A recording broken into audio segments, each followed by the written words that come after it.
கிறிஸ்தேசுக்குள் மிகவும் அதிகமாக நேசிக்கப்படுகின்றவர்களே, இந்த மகிழ்ச்சியும் ஆசீர்வாதம் நிறைந்த ஜூன் மாதம் 10ஆம் நாளாகிய இந்த செவ்வாய்க்கிழமையின் காலை வேளையிலே உங்களை சந்திப்பதிலே மிகுந்த மகிழ்ச்சி அடைகின்றோம். இந்த காலை நேர இறை தியானத்தை நம்ம ஆரம்பிக்கலாம். ஆரம்பம் பிதா குமாரன் பரிசுத்த நாமத்தில் உள்ளது. ஆமேன். ஜெபிப்போம். ஆவியை எங்கள் மேலே ஊற்றி உம்முடைய வரங்களையும் ஆசீர்வாதங்களையும் தந்து வழிநடத்தி வருகின்ற அன்புள்ள ஆண்டவரே, இந்த மனமகிழ்ச்சியான குளிர்ச்சியான காலை வேளைக்காக நன்றி செலுத்துகின்றோம். கடந்த 2 நாட்களாக எங்களுக்கு ஆண்டவர் மழையை தந்து வருகிறேன். இன்னும் அதிகமான மழையை தந்து என்னுடைய பூமியை ஆண்டவரே நீர் குளிர்விக்க வேண்டும் என்று ஜெபிக்கின்றோம். இந்த நாளிலும் இந்த இறை வார்த்தையின் வழியாக ஆண்டவரே எங்களோடு கூட பேசுங்க. நாங்கள் கேட்கின்றோம். இந்த நாளின் இறை செய்தி, பாடல் வேலை, ஜெப வேலையை எங்களுக்கு ஆசீர்வதித்தார். ஆண்டவரே எங்களோடு கூட இசைவழி பயணத்தில் தொடர்ந்து சகோ சாரும் அன்பர் சாரும் ஆண்டவரே இணைந்திருக்கிற போதும் இப்படி கிருபை உங்களோடு கூட தங்கியிருக்கட்டும். இதை கேட்டு பயன்பெறுகிற எல்லா மக்களும் இப்படி இறை ஆசிரியர்களை தந்து வழி நடத்தட்டும். இறை மைந்தன் இயேசுவின் மூலம் ஜெபிக்கும் நல்ல பிதாவே, ஆமேன். காலை வேளையில் நாம் 72வது பாடலாகிய சர்வலோகாதிபா நமஸ்காரம் என்ற பாடலை நாம் பாடும். 3 கவிகளை நாம் பாடும்.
ஆண்டவராக இயேசு கிறிஸ்துவுக்குள் மிகவும் அதிகமாய் நேசிக்கப்படுகின்றவர்களே, மீண்டுமாக இந்த காலை நேரத்தில் உங்கள் யாவரையும் இறைமைந்தன் இயேசுவின் திரு பெயரிலே அன்போடு வாழ்த்தி வரவேற்கிறோம்.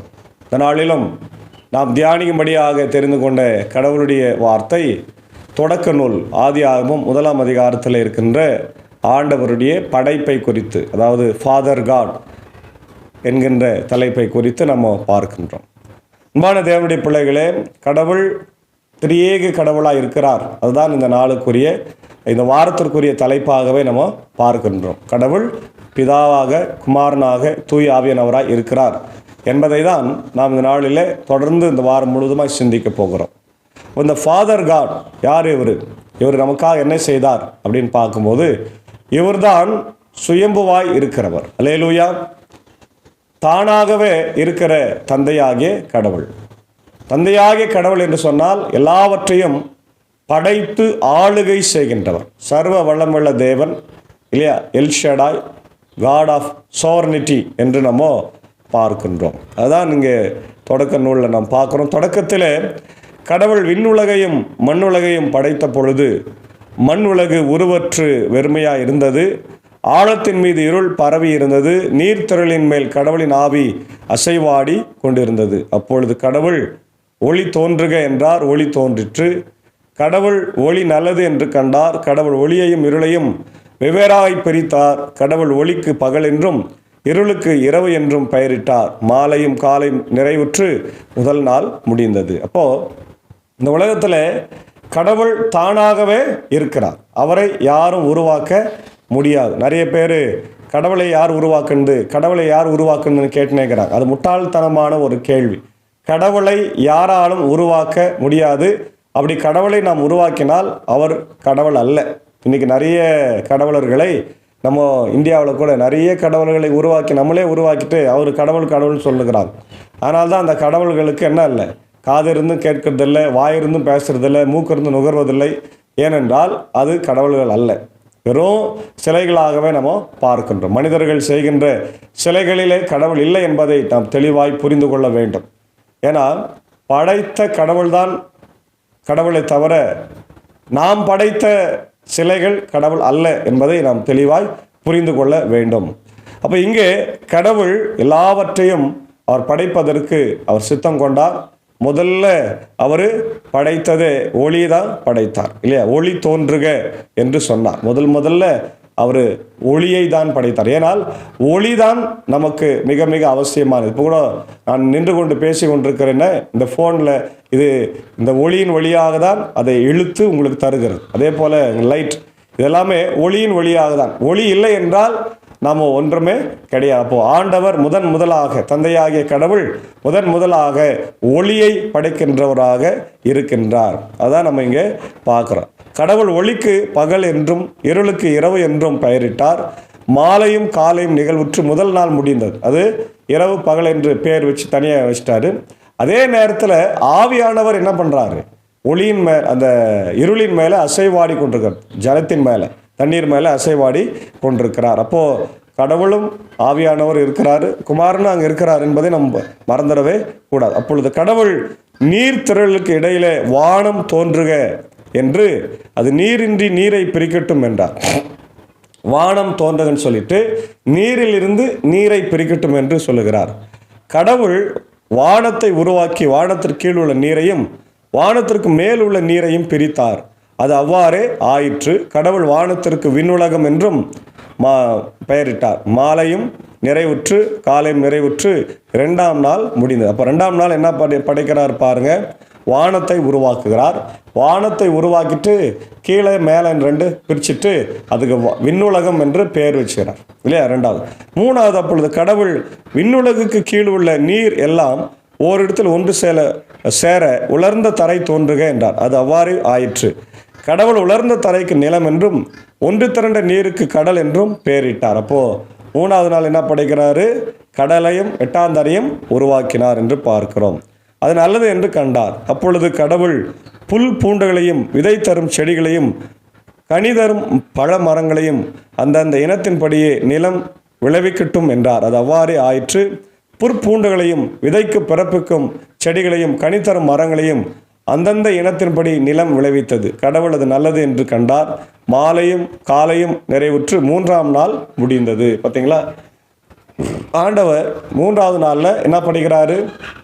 எல்லா புல் பூண்டுகளையும் செடிகளையும் கனித்தரும் மரங்களையும் விதைத்தரும் செடிகளையும் படைக்கிறார்.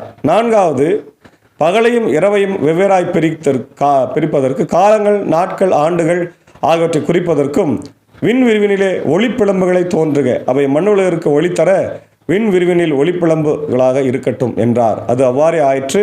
கடவுள் 2 பெரும் ஒளிப்பிழம்புகளை உருவாக்கினார். பகலை ஆள்வதற்கு பெரிய ஒளிப்பிழம்பையும் இரவை ஆள்வதற்கு சிறிய ஒளிப்பிழம்பையும் மற்ற விண்மீன்களையும் அவர் உருவாக்கினார். கடவுள் மண்ணுலகிற்கு ஒளி தர விண்ணுலக வானத்திலே அவற்றை அமைத்தார். பகலையும் இரவையும் ஆள்வதற்கும் ஒளியையும் இருளையும் வெவ்வேறாய் பிரிப்பதற்கும் அவற்றை அமைத்தார். கடவுள் அது நல்லது என்று கண்டார். மாலையும் காலையும் நிறைவுற்று 4ஆம் நாள் முடிந்தது. 4வது நாள் என்ன படிக்கிறாரு? சூரியன், சந்திரன், நட்சத்திரங்கள் எல்லாம் படித்து மக்களுக்கு ஒளி தரும்படியாக வைக்கின்றார். 5வது நாள் என்ன பண்ணுறாரு? திரளான உயிரினங்களை தண்ணீர் தோற்றுவிப்பதாக தண்ணீரில் இருக்கிற உயிரினங்களை படைக்கிறார். விண்ணுலக வானத்தில் நிலத்திற்கு மேலே பறவைகளை படைக்கிறார் இல்லையா?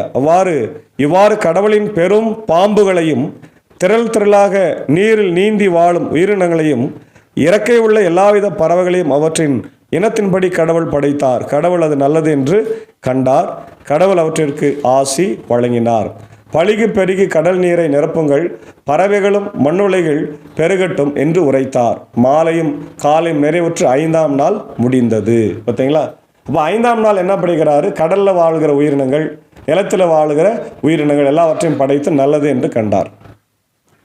அப்பொழுது 6வது நாள் பாருங்கள். அப்பொழுது கடவுள் கால்நடைகள், ஊர்வன, காட்டு விலங்குகள் ஆகியவற்றின் இனத்தின்படி நிலம் தோற்றுவிப்பதாக என்றார். கடவுள் காட்டு விலங்குகளையும் கால்நடைகளும் நிலத்தில் ஊர்வன யாவற்றையும் அவற்றின் இனத்தின்படி உருவாக்கினார். கடவுள் அது நல்லது என்று கண்டார். அப்பொழுது கடவுள் மானிடரை நம் உருவிலும் நம் சாயலிலும் உண்டாக்குவோம். அவர்கள் கடல் மீன்களையும் வானத்து பறவைகளையும் கால்நடைகளையும் மண்ணுலகு முழுவதையும் நிலத்தில் ஊர்வன யாவற்றையும் ஆளட்டும் என்றார். அப்போது 5 நாட்களில் எல்லா மிருகஜீவன்களையும், சூரியன், சந்திரன், இயற்கை பேர் எல்லாத்தையும் படைச்சிட்டு 6வது நாள் மனுஷனை தன்னுடைய சாயலாக படைக்க வேண்டும் என்ற ஒரு பெரிய திட்டத்தை கொண்டு வருகிறது நம்ம பார்க்கணும். அப்போ கடவுள் தம் உருவில் மானிடரை படைத்தார். கடவுள் உருவிலேயே அவர்களை படைத்தார். ஆணும் பெண்ணுமாக அவர்களை படைத்தார். இந்த இடத்துல தனித்தனியாக படைச்சேன்னு சொல்ல, ஆணும் பெண்ணுமாய் படைத்தார். இப்போ கடவுள் மனிதனை படைத்தார் என்று சொல்லுகிற போது he is the father God. ஆமென், அல்லேலூயா.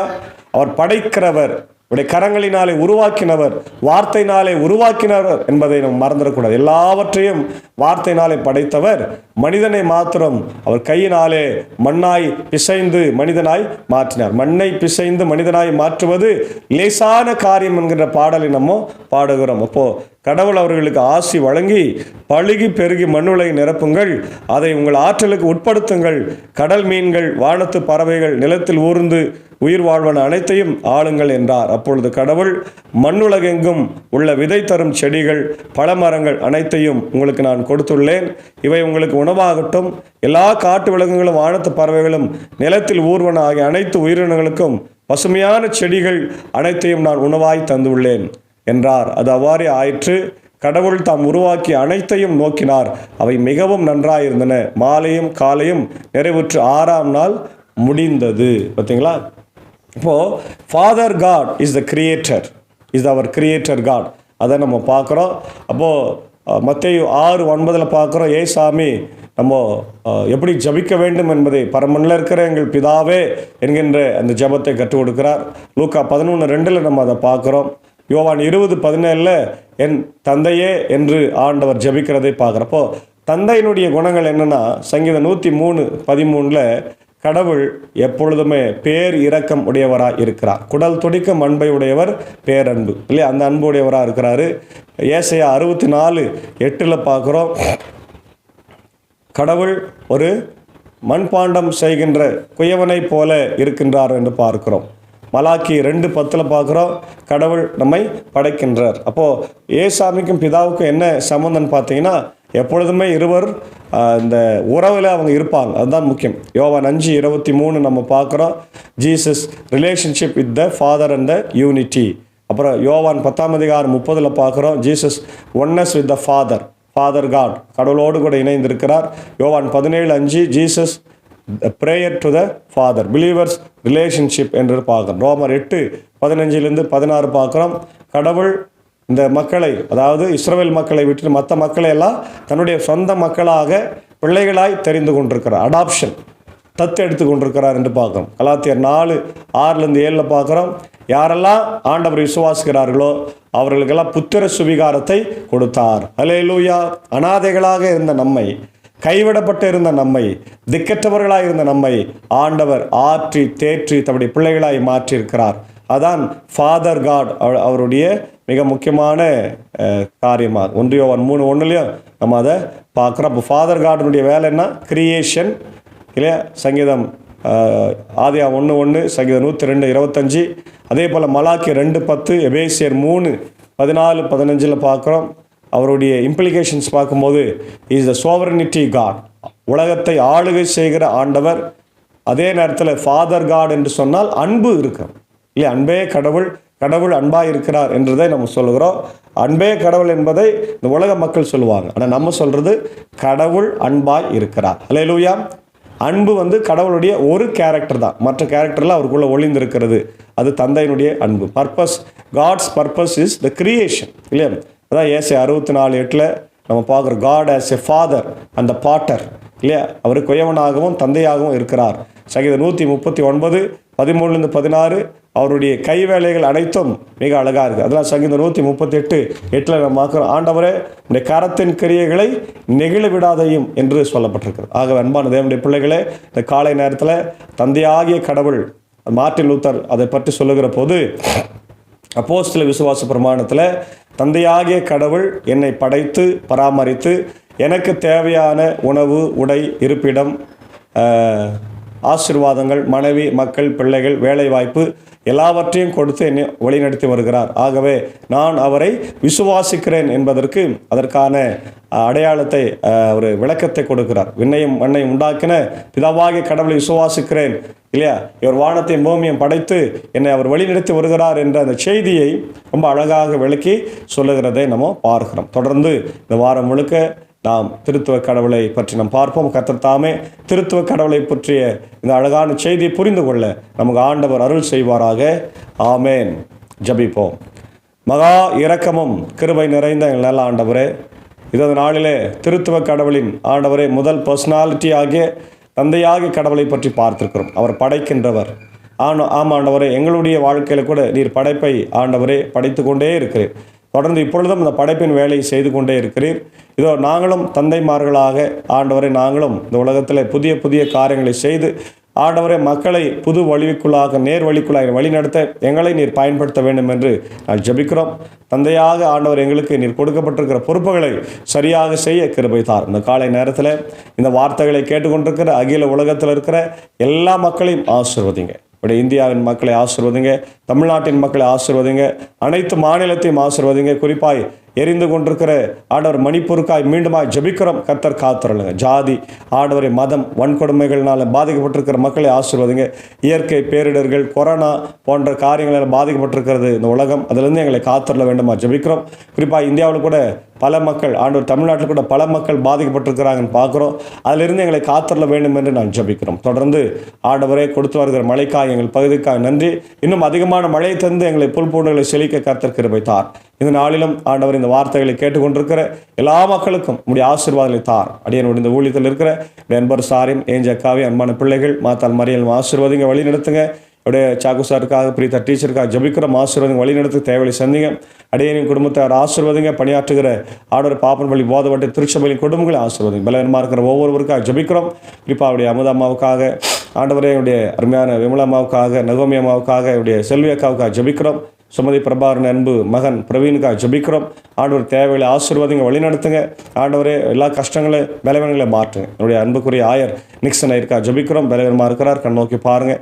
அதே போல் இந்த நாளில் என்னுடைய பருவீன் ஜோயல் கண்கடையால் திருச்சியுடைய அன்பு தாயார் அவர் சுகவீனமாக இருக்கிறாங்க, அவங்களுக்கு கண் நோக்கி பாருங்கள். சுத்தமானால் இன்னும் நாட்களை கூட்டித்தாருங்க, இல்லை என்றால் நீருடைய சமூகத்தில் சேர்த்து கொண்டு இந்த குடும்பத்திற்கு சமாதானத்தை தர வேண்டும் என்று ஜெபிக்கிறோம். அதே போல கண்கடை ஹையர் செகண்டரி ஸ்கூலுடைய அன்பான ஆண்டவர் பியூன் திரு குமார் அவர்களுக்காக ஜெபிக்கிறோம். எம்ஐகுப்பம் பகுதியை சார்ந்தவர் இந்த நாளிலே தன் பிறந்த நாளைக்கு நன்றி செலுத்துகிற போது உடைய கிருபை உடைய சமாதானம் தங்கியிருக்கட்டும். தொடர்ந்து அடியேன் பணியாற்றுகிற பாபனப்பள்ளி, மின்னூர், வடகர, மேல்சரம் திருச்சபைகளுக்காக குடும்பங்களுக்காக ஜெபிக்கிறோம். பாபனப்பள்ளி திருச்சபை கட்டுவதற்கான சூழ்நிலை உருவாக்கி தாரும். எல்லா தேவையும் என் தேவன் பாதத்திலிருந்து சந்திக்க வேண்டும் என்று ஜெபிக்கிறோம். உடைய இந்திய தேசத்தை ஆளுகை செய்கிற உடைய தலைவர்கள், ஆண்டவரே, உடைய ஜனாதிபதி, பிரதமர், உடைய முதலமைச்சருக்காக ஜெபிக்கிறோம். இடையன் ஆண்டவரை பணியாற்றி கொண்டிருக்கிற இந்திய சுவிசேஷ லுத்தரன் திருச்சபை, 3 சபை சங்கங்கள், போதகர்கள், ஊழியங்கள், ஸ்தாபனங்கள், பள்ளிக்கூடங்களுக்காக விசேஷமாய் எப்படிய ஆண்டவரை கண்கடைய இறையல் கல்லூரிக்காக ஜெபிக்கிறோம். கர்த்தர் காத்தருளும். ஒற்றை தலைமையை அவர்கள் அதில் ஆண்டவரை பணியாற்றும் அநேக மக்களுக்கு ஆண்டவர் செமினரி ஆசீர்வாதமாக இருக்கவும் கர்த்தர் கிருபை தாரும். அடியனையும் தொடர்ந்து எடுத்து பயன்படுத்தும் நாளின் ஆண்டவர் எல்லா பணிகளையும், பயணங்களையும், போக்குவரத்துகளையும், ஊழியங்களையும் கர்த்தர் எங்களுக்கு ஆசீர்வதித்து தாரும். துதி கன மகிமை உமக்கே செலுத்துகிறோம். இறை மைந்தன் இயேசுவின் மூலம் ஜெபிக்கிறோம் நல்ல பிதாவே, ஆமென். எல்லா வல்ல தந்தை, மகன், தூய ஆவியின் ஆசைகள் இந்த நாளிலே நம்ம நேரோடு கூட தங்கி தரித்திருப்பதாக. ஆமென். God plus.